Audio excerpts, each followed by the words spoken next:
Olá, pessoal. Primeiro ano do ensino médio. Vamos terminar nossa apostila 1, graças a Deus. Falando do módulo 16, Aspectos Humanos da América Latina. Então, falar um pouquinho para vocês, né? Os países latino-americanos fazem parte de um conjunto de países com elevado crescimento vegetativo, ou seja, um elevado número de nascimentos e um elevado número de mortes também. Esse crescimento, esse elevado crescimento vegetativo, a gente pode relacionar ao baixo padrão sanitário, à subnutrição, à precária assistência médico-hospitalar. A gente pode perceber que nesse momento de pandemia, né, a Covid-19 escancarou uma série de coisas, de questões sociais.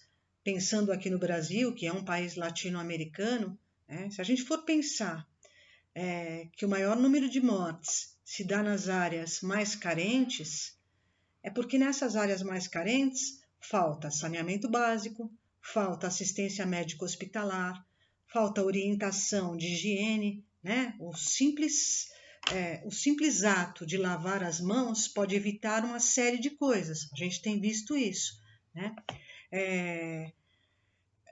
A Covid-19 escancarou uma série de coisas nos países latino-americanos. Se eu fizer um apanhado geral, pensar no Equador, né, as pessoas estavam morrendo no meio da rua e não tinham onde ser enterrada, ou sequer tinham alguém que fosse recolher os mortos que tinham falecido no meio da rua. A gente vai ver que tem países como o nosso, por exemplo, né, nós estamos aí despontando como campeões de mortes. Nós vamos passar vários países da Europa, e aí vocês podem estar me perguntando, mas os Estados Unidos, que é um país altamente desenvolvido, também teve um número muito alto de mortos.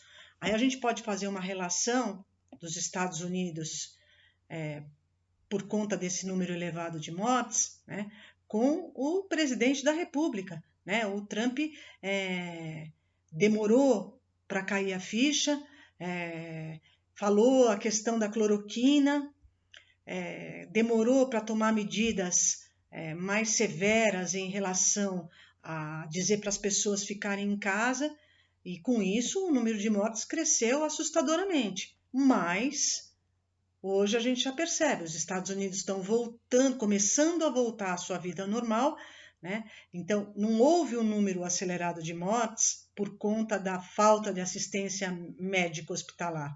Houve um número acelerado de mortes por conta da má administração, por falta de orientação do chefe da nação, né? Os países latino-americanos, se a gente for pensar nas pirâmides etárias desses países, predomina uma população jovem, né? Onde existe, se a gente olhar na pirâmide, né, um estreitamento no seu topo, onde mostra uma baixa expectativa de vida, ou seja, né, um pequeno número de idosos. Esse pequeno número de idosos mostra o quê? Que a expectativa de vida nos países latino-americanos ainda é muito baixa. Então, por conta também de uma série de coisas, como, por exemplo, a assistência médica hospitalar para essa faixa etária, problemas de infraestrutura nos hospitais, atraso tecnológico também nos hospitais. A população economicamente ativa desses países, né, nos países mais atrasados, concentra-se principalmente no setor primário, então trabalha na agricultura e na pecuária. A gente pode dizer que essa população é uma população rural. Já nos países com maior desenvolvimento ou com algum desenvolvimento industrial, a população se concentra nas cidades, é uma população urbana, e ela trabalha nos setores secundário, a indústria, e no setor terciário, comércio e serviços. Só que esse setor terciário de comércio e serviço não consegue, né, empregar todas as pessoas. Com isso, a gente percebe que nas cidades dos países latino-americanos, que existe um certo desenvolvimento industrial, existe o problema do subemprego. Das pessoas que vendem chicletes no farol, das pessoas que são camelôs.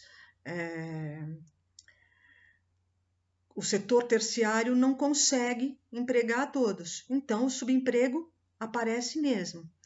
E a gente vai perceber que, além do subemprego, os países latino-americanos, as cidades dos países latino-americanos, onde há um certo desenvolvimento industrial, aparecem moradias como favelas, cortiços, a criminalidade aparece por conta da má distribuição de renda, por conta da periferia ter ausência de equipamentos de lazer, hospitais, postos de saúde, cultura, escola, e a gente percebe isso nos países, a gente pode perceber isso no nosso país, que é um país que tem um desenvolvimento industrial relativamente avançado em relação a um outro país, vou comparar em relação ao Haiti, em relação ao Paraguai.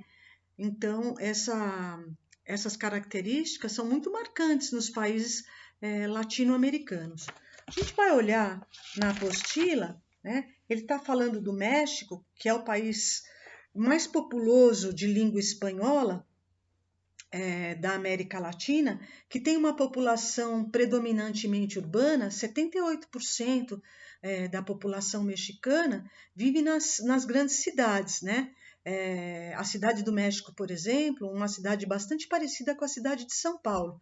Ela tem aproximadamente 20 milhões de habitantes e é uma cidade que tem trânsito caótico, uma criminalidade bastante alta, muito parecida com São Paulo, e uma ausência de uma série de recursos para a sua população, principalmente para a sua população periférica. Eu estou fazendo essa comparação para vocês entenderem que as características das cidades importantes latino-americanas são bastante parecidas. Na América Central, a gente vai perceber que abriga um conjunto de países que a população se concentra principalmente nas atividades primárias. São países mais atrasados economicamente e com populações que se concentram nas áreas rurais.